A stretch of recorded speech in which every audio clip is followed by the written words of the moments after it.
আজ বানাবো একদম চিনি ছাড়া স্বাস্থ্যকর আর সুস্বাদু সাদা তিলের নাড়ু। মাত্র দুটি উপকরণেই খুব সহজেই তৈরি হয়ে যাবে এই দারুণ রেসিপি। তাহলে চলুন দেরি না করে শুরু করা যাক। প্যানে দিয়ে দেবো চায়ের কাপ মেপে 1 কাপ সাদা তেল। একদম স্লো ফ্লেমে তেলগুলো ভেজে নেব। তিলগুলো ভাজার সময় কিন্তু অনবরত নাড়তে হবে, তা না হলে নিচে লেগে যেতে পারে আর তিলগুলো পুড়ে যেতে পারে। তিলগুলো আমরা ততক্ষণ ভাজবো যতক্ষণ না তিলের মধ্যে একটা সোনালি রং আসবে।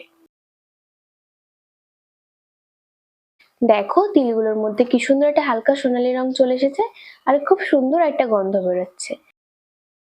এবার তিলগুলো নামিয়ে ঠান্ডা করে নেব। এবার এই একই প্যানে 1 চামচ ঘি দিয়ে দেবো। ঘি হালকা গরম হয়ে আসলে দিয়ে দেবো 15 থেকে 16টি বীজ ছাড়ানো খেজুর। 1 কাপ তিলের জন্য মাঝারি সাইজের 15 থেকে 16টি খেজুর যথেষ্ট। যদি আপনাদের কাছে খেজুর ছোট হয় তাহলে এখানে 18 থেকে 19টি ব্যবহার করবেন। এবার স্লো ফ্লেমে 2 থেকে 3 মিনিট ভেজে নেব। এর ফলে খেজুরগুলো হালকা নরম হয়ে যাবে।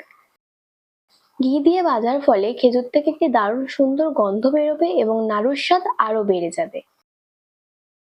খেজুরগুলো নরম হয়ে গেছে। এবার গ্যাস বন্ধ করে পুরোপুরি ঠান্ডা হতে দেবে। ঠান্ডা হয়ে গেলে ব্লেন্ডারে দিয়ে মিহি করে ব্লেন্ড করে নেব। আমি আগে থেকে একটি ননস্টিক প্যানে অল্প ঘি ব্রাশ করে রেখেছি। আপনারা এখানে যে কোনো পাত্রই নিতে পারেন। এবারে এই খেজুরের মধ্যে দিয়ে দেবো ভাজা তিল। এবার খুব ভালোভাবে হাত দিয়ে মেখে নেব যাতে দুটো একদম সুন্দরভাবে মিশে যায়।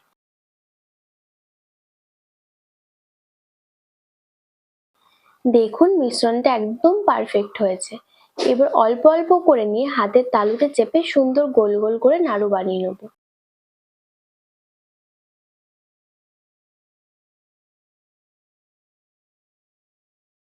যদি সহজেই গোল হয়ে যায় আর ফেটে না যায় তাহলে বুঝবেন মিশ্রণটা একদম পারফেক্ট হয়েছে।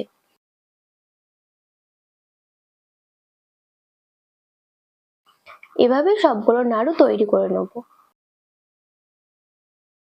চিনি ছাড়া স্বাস্থ্যকর তিলের নাড়ু একদম রেডি। দেখতেও যেমন সুন্দর, খেতেও তেমন অসাধারণ। ছোট থেকে বড় সবার জন্য এটা একটি দারুণ স্বাস্থ্যকর রেসিপি।